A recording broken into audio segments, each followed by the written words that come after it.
I detest that tax with a passion. I have argued with the former Comptroller General of the United States, David M. Walker, who's a friend of mine who I'm on Pod TV with all the time. But not an argument, but I was massively against him and another financial person when I was in Dubai. I don't understand this tax. It's a terrible, disgusting, atrocious tax. The reasons they give for charging the tax. It is absolute theft. Of course it is. It is outrageous.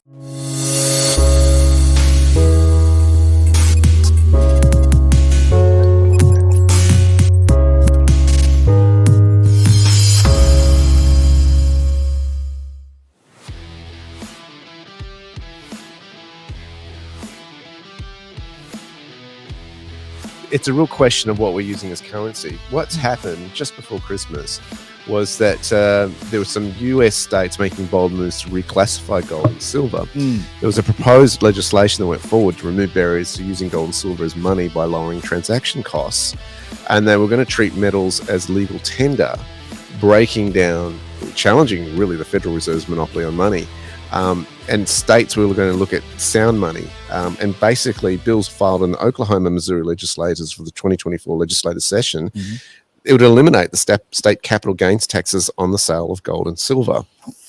Now, this is interesting because it's redefining what money actually is. Yes. And people have argued that, that true money, real sound money is gold and silver as opposed to the fiat stuff. Well, yeah. I mean, the Biden administration has redefined what money is. Let's face it. It just seems to be toilet paper, actually. That's it. So it's a real shake-up when you've got what we're seeing in that proposal. We're seeing what's happening with the SEC approving cryptocurrency. We're seeing this move by many to embrace this old style of that. We're seeing on global scales, we're seeing some nations going, we're going to peg our currency to a gold standard. Sure. There's an interesting shake-up going on. You think about it. All the BRICS nations, obviously, boom, pegging their currency to gold. Russia did it when it started getting sanctions. Yep. So it's a really fascinating period where we're starting to relook and redefine what money actually is from what we did 50 years ago when Nixon took everyone off the gold standard. The United States off the gold standard, and many countries followed. That's exactly 72 and 73. 73. My employer, I think it was, made a comment that for as long as we allow nation states to control our currency, the wars that we are always in will always be funded. I will slightly disagree with that because we know that throughout history, there's actually been a decentralization of banks in the past. I mean, in US history, before the Federal Reserve, before the Green Bank existed, every bank used to issue its own currency. We've seen this before. We know the old wars of Europe were done in much the same way, and it was basically based on the credibility of the company or the person that was actually issuing the currency as to whether or not they would have enough in their reserves to honor it if those currencies went to be redeemed for gold or anything else. I think crypto is a way of being able to do the same thing, but the government's getting its hands on that. Is gold a currency? Look, it can be. It has been historically. One of the problems with it is that if there is only a finite amount of gold, which implies that gold prices are always going to go up, that's fantastic. But we don't necessarily know that that's true. And we know that, for example, in California, when they started to have the gold rush and they started to find more gold, the prices in terms of gold went up. In other words, you experienced inflation. So I don't think that that's a solution in and of itself. I think one of the things that we do need to look at is how money is being created, how much money are banks allowed to loan out against their limited reserves, and who has to wear the consequence when they're not able to meet their demands. If they're not able to meet their demands, the taxpayer has to bail them out. That's a problem. The other major thing with our currency, and the reason why governments don't want it to be displaced by crypto, is because governments can go on massive spending sprees and just create the money out of thin air and then lend it to themselves at interest. Yeah. Well, aren't they doing that anyway? Yep. That's what I'm saying. They're doing that anyway. So if we're going to try to resolve this issue, I think that that's a place to go. The other thing I'll just say is I'm not sure why anybody would want to hold an awful lot of currency at all. Why would you do that? Have other assets and hopefully those assets will grow and just use currency as a medium of exchange for the shortest period of time that's feasible. It always brings me back to, I can't remember the guy's name, but the balanced portfolio, where he's saying how you should always divide your your investment portfolio into 5 different categories. So I know in one of them it was, you'll have to remind me, Connor used to talk about it all the time with GWC. So gold and silver, there was property, there was shares, cash investments, and Steve Pettis talks about it a lot too. It'll come to you. Businesses. Bonds. I'll Google it and then I'll All right, I had to edit all the videos all the times back in the past, but he was saying how Trevor, bonds. bonds. Yeah, bonds. Yeah. So I think gold's always going to have a place in a portfolio, Sure. but should it be the primary thing? So again, having everything in one, having all the eggs Basket. in one basket can be dangerous. So Absolutely agree with that's Well, let me tell you why that's a little bit dangerous, though, because you sit there and you talk about gold relative to what?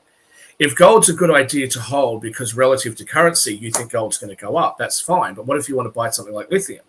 And all of a sudden, lithium is way more expensive than what gold is. So one gold bar bought you X amount of lithium 10 years ago. Now it buys you a substantially smaller amount of lithium. So therefore, your gold is not worth as much as if you had to put your money in lithium. That's why I'm saying people try to find some panacea and think, well, if I just do this, this is going to be the solution. No, you don't know what the solution is. But certainly you can stay away from the things that you know aren't working for you, and holding your money in currency, which is being inflated by the whims and fancies of government, I would suggest is not the best place for you to put your money. I'd agree. I mean, to me, okay, the rebel in me likes the crypto because, quite frankly, I like to get out of the system. You know, I don't like what's been done in the fiat system. I don't think it's ethical. I don't think it's right for humanity. So, and I don't like being controlled. So, from my point of view, that's attractive. But you know, that's the opposite side of that is gold. You can feel the security of it. So, like any portfolio, I think it's got to have balance. You've got to have your blue chip. You've got to have your gold. You've got to have whatever. You know, you got to have the stuff with a higher risk. It all once that balances out. You still have the issue too, Aaron, about your on-ramp, off-ramp into crypto, right? Yes, very true. So you still have to interact with fiat currency and with government regulations. So you know, that's I think the biggest drawback. I think crypto conceptually sounds fantastic, but in practice, I don't think people quite get what they were hoping to get for it. Well, having said that, I know people that are so happy trading it, and they stake the currency and all that, totally stuff that I don't understand. They seem to, enjoy doing it. They seem to be making really good money doing it. Well, I think there's starting to become an acceptance of doing like for like as far as gold, silver, crypto is concerned. I think that's starting to change somewhat in that space. And if that is the case, is there a capital gains tax event on that? And that's what they're debating at those levels. Here's a little question. Who came up with capital gains tax? Now, when did this start? When did this start? Well, capital gains tax has been around for a long time. You want to go back hundreds of years or thousands of years into history? Or? No, that's why I'm asking, because I just don't know. To me, see, I mean, it's, you know, I always think of it as a phenomenon of the last 50, 60 years, but obviously that's not the case. No, I mean, they've tried all sorts of different things in relation to taxes to try and keep them fair and reasonable. So they started off with things like tariffs. Like in the United States, for example, they have tariffs and indirect taxes, something that people would suggest that they should go back to today. They talked about income tax, something that was very hard to do in the England of yesterday, because, you know, how you're going to get income tax, people aren't going to voluntarily contribute that, and there's no oversight of them. So then they would have things like window taxes and, you know, all these other weird and wonderful ways of trying to be able to raise capital for themselves. Margaret Thatcher tried a poll tax, but she only introduced it in Scotland. So for some reason, the Scots aren't particular fans of Margaret Thatcher normally. I wonder why. You know, a capital gains is another way of taxing things. I don't like capital gains tax because it's taxing gains on money that was already taxed. Exactly. Should they have to pay something on the increase in value of assets? Look, maybe you could make that argument if the government, if government policies help to cause the increase in asset values, maybe you could make that argument. But I think we should have an indirect taxation system, something that's much flatter, much more simple to understand, so that people at the top, not very too worried about the people at the bottom. People at the top aren't feeling like they've got to try to mitigate and minimize their taxation, that they're pretty happy saying, you know what, that's a tax, I'm going to pay it, everything's good, I'm not having to jump through hoops. I think that would be great. But I'll tell you who will lobby against it: lawyers and accountants. If you simplify the tax code, lawyers and accountants are not going to like it too much. And guess who the biggest industry or the biggest profession which is in politics and government are? Lawyers and accountants. So Absolutely. the chances of you getting a simplified tax code is just la land. I like to fantasize about the idea, but it ain't going to happen. We all have fantasies. Yeah. Yep. Back to weird science again. I'm a weird one on this one because I think a user pay system is like the best way to go. Right. Okay. And I actually personally think we should have a much higher GST and scrap all the other taxes, because if you're a low income earner and you're obviously buying low income foods, cars, and all that sort of stuff, you don't pay a small amount of tax. But if you want to live a really lavish lifestyle, you're eating out every night, pretty much a shack, obviously you don't pay more taxes, but you pay your tax based on what you spend. But when you go to the shops, mate, and you're buying food from the supermarket, and I wouldn't go to Woolworths, of course, because they're anti-Australian. How many taxes are on your food at Woolworths? Well, some of them are taxed, some of them aren't. Yeah. Well, they are, because the company's making money on it, so they're paying income tax. Then they've got paying income, pay-as-you-go taxes, and I'm talking. So you have a higher GST, but then you scrap all the other taxes. So let me weigh on this, because I think Travis has got that idea somewhat from me. I believe in a much higher consumption tax, and I think it should be flat. What I think you should do is that you should actually regress the benefit system, because the argument against a broad-based consumption tax is that people at the bottom are spending a disproportionate amount of their income as a percentage on these things. Because if you are only earning $500 a week and you're spending $500 a week on groceries and everyday survival, then you're being taxed on a much bigger percentage of your income than somebody who's earning $50,000 a week and is only spending $5,000 a week on their living expenses. So that's the argument against it. So you can regress the benefit system to give people at the bottom more benefits. And I would even, although I don't like progressions, I would even argue that you could make it some level of progressive income tax, which is actually how the non-domicile tax rules in the UK, Malta, Ireland, and a few other remittance-based tax systems actually work, that it effectively becomes a progressive consumption tax. I think that would make it a lot better and a lot easier. People know what they're up for. You don't have to jump through so many hoops. You don't have to keep so many records. And again, unfortunately, we're in fantasy land because it'll never happen. But I believe in the great thing about, what do you call 40,000 lawyers at the bottom of the ocean? A good start. Lawyers have destroyed the world to such a degree. They've made so many things so frivolous and so ridiculous. And I don't know. I mean, if we could peg them back, that would be a pretty positive thing in my part. But and what annoys me too is you've got so many lawyers or legal firms that actually donate to political causes, to actual. Yeah, that annoys the I'd actually go the other way. What gives the lawyers the authority to be able to do what they're doing? The politicians. But they buy the politicians because they donate to the politicians. But what came first, the horse or the cart? So I think the lawyers are a product of the political changes. I'd have to agree. Yeah, I'd have to agree. So but again, where 40,000 politicians out the bottom of the ocean is a good start. Well, I'll tell you right now, politics is politics is the second oldest profession in the world, and it has a lot in common with the first. It certainly does. Get on their knees. Well, hang on.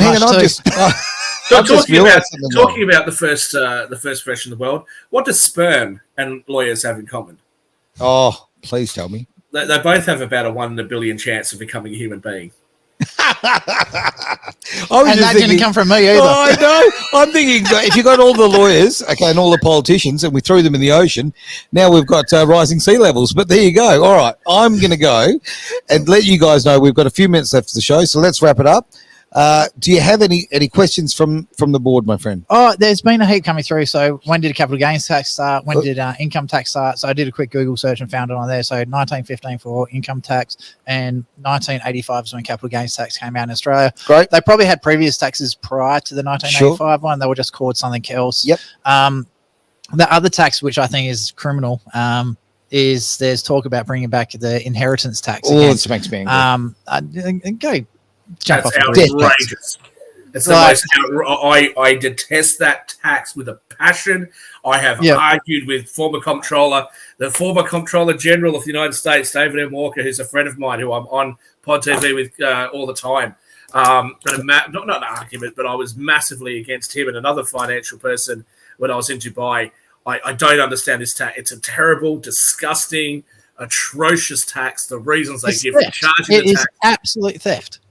Of course it is. It is outrageous. If they ever have that, people should be screaming from the bloody hilltops about it, because the reality is the reason why they're actually asking for these taxes is not because they're trying to actually solve some big problem. It's because they have pissed our money against the wall. They've pissed up our resources, and now they want to come for even more. Absolutely.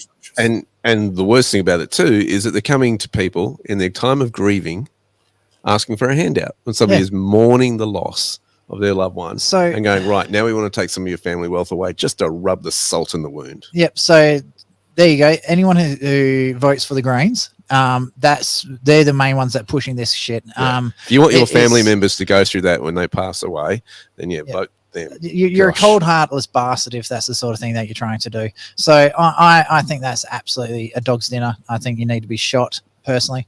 So that's the first one. But I think what also needs to be happening is the incentives for politicians, whether they do a good job or a bad job. I think that's also it's a free home run to wealth if you manage to get yourself into politics. I think politicians, their pay rises should be based on how well the economy goes. So if you're in debt, don't freeze politician wages, but freeze their wage increases. So there's an incentive for them to make sure they do a good job, because there's already enough incentives in there just to get in there. Like, it's an insane amount of money, but because it also flows not just to the politicians, also to their family members. Because if you win a seat in Parliament in Australia, you can put your wife in as your chief of staff, or your husband, or your significant other.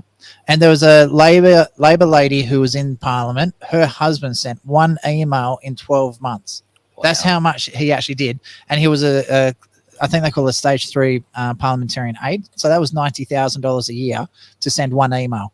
So that sort of shit is bullshit. It's got to stop. There's too much conflict of interest within Australian politics, and I think politicians need to really pull their head in. They're the ones that are setting the rules for all of society where we live, and they need to pull their head in and start doing things based on the population rather than their own self-interest. Totally agree. Thank you very much for being part of the Greater Wealth. We have run out of time. We're all ready to go. Thank you, Shaq, all the way from Sydney, mate. Really appreciate it. Derek, always a pleasure, mate. Fantastic. Love the subject matter you bring, and thanks for showing up, Travis. That'll do. All right. And with that, it's Greater Wealth here on Edge Radio Australia.